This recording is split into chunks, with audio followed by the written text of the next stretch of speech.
गृह मंत्रालय ने 6 अगस्त 2026 को एक नए अधिसूचना को जारी किया हुआ है और यह अधिसूचना असम राइफल्स एक्ट 2006 की धारा 165 की उपधारा 1 और उपधारा 2 के क्लॉज ए और क्लॉज बी के तहत मिली शक्तियों का इस्तेमाल करते हुए जारी किया गया है।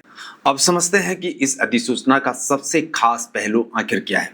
इसमें सरकार ने एक साथ 3 पुराने भर्ती नियमों को बदल दिया है। पहला है साल 2000 में बने Assam Rifles group C competent post के लिए, दूसरा है साल 2013 में बने हुए Assam Rifles tradesman group C नियम का, और तीसरा है साल 2015 में बना हुआ असम राइफल्स ग्रुप सी का नियम, जो सिर्फ हवलदार मेसन के पद से जुड़ा हुआ था। यानी अब इन 3 पुराने नियमों की जगह एक नया इकट्ठा नियम बनाया गया है। इन नियमों का नाम है Ministry of Home Affairs Assam Rifles tradesman group C competent post भर्ती नियम 2026।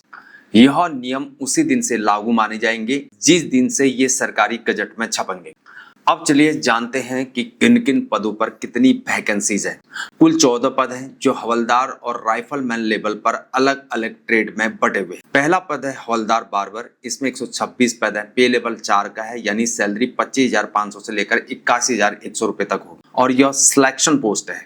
इसके साथ ही राइफलमैन बार्बर के 620 पद हैं और इसका पे लेवल 3 है, यानी सैलरी आपकी होगी 21,700 से 69,100 रुपए तक। तीसरा पद है हवलदार मेसन का, इसमें 27 पद हैं और यह भी एक सिलेक्शन पोस्ट है, और इसके साथ राइफलमैन मेसन के 80 पद भी हैं। पांचवा पद है हवलदार पेंटर का और इसमें सिर्फ 8 पद हैं। इसके साथ राइफलमैन पेंटर के 59 पद खाली हैं। सातवां पद है हवलदार सफाई का, इसमें 167 पद हैं। इसके साथ राइफलमैन सफाई के सबसे ज्यादा 908 पद हैं।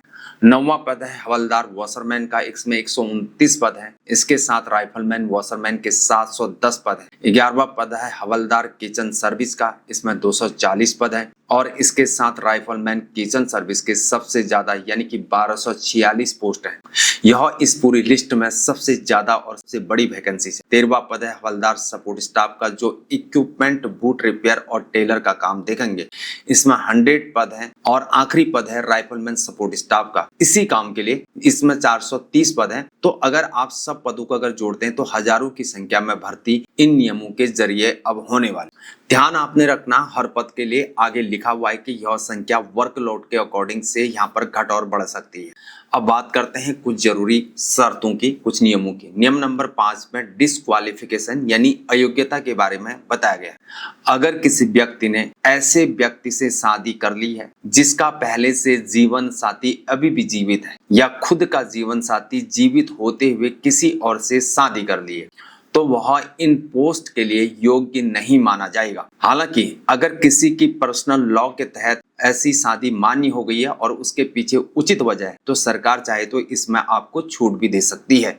नियम नंबर 6 में मेडिकल फिटनेस की बातों को कहा गया है, और इसके लिए सेंट्रल आर्म्ड पुलिस फोर्सेस और असम राइफल्स की भर्ती के लिए गृह मंत्रालय द्वारा समय समय पर जारी होने वाले संशोधित यूनिफॉर्म गाइडलाइंस यहाँ पर लागू रहेंगी।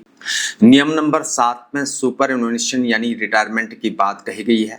हर व्यक्ति 60 साल की उम्र पूरी होने वाले महीने के आखिरी दिन की दोपहर को रिटायर हो जाएगा। अगर किसी का डेट ऑफ बर्थ जन्मदिन महीने की पहली तारीख को है तो वह 60 साल पूरे होने पर पिछले महीने के आखिरी दिन ही रिटायर माना जाएगा। और यह भी यहाँ पर साफ कर दिया है कि रिटायरमेंट की उम्र के बाद किसी को सर्विस एक्सटेंशन नहीं दिया जाएगा। नियम नंबर 8 के मुताबिक अगर इन नियमों की व्याख्या को लेकर कोई भी सवाल आपके मन में उठता है तो उसका फैसला केंद्र सरकार करेगी और वही यहाँ पर अंतिम माना जाएगा। नियम नंबर 9 के तहत सरकार को यह राइट है कि जरूरत पड़ने पर वह लिखित कारण देकर इन नियमों में किसी भी वर्ग या किसी भी श्रेणी के लिए ढील दे सकती है। और आखिरी नियम नंबर 10 का है, इसमें साफ लिखा हुआ है कि यह नियम SC, ST, OBC, ex serviceman और अन्य विशेष श्रेणियों को मिलने वाले रिजर्वेशन, एज छूट और बाकी सुविधाओं पर कोई भी असर ये नहीं डालेंगे। मेरे दोस्तों, यह थी असम राइफल्स ट्रेड्समैन भर्ती नियम 2026 की पूरी जानकारी। अगर आप हवलदार या राइफलमैन के इन पदों में रुचि को रखते हैं तो अभी से प्लीज तैयारी को शुरू कर दीजिए, क्योंकि अब भर्ती जल्द आ सकती है। अगर जानकारी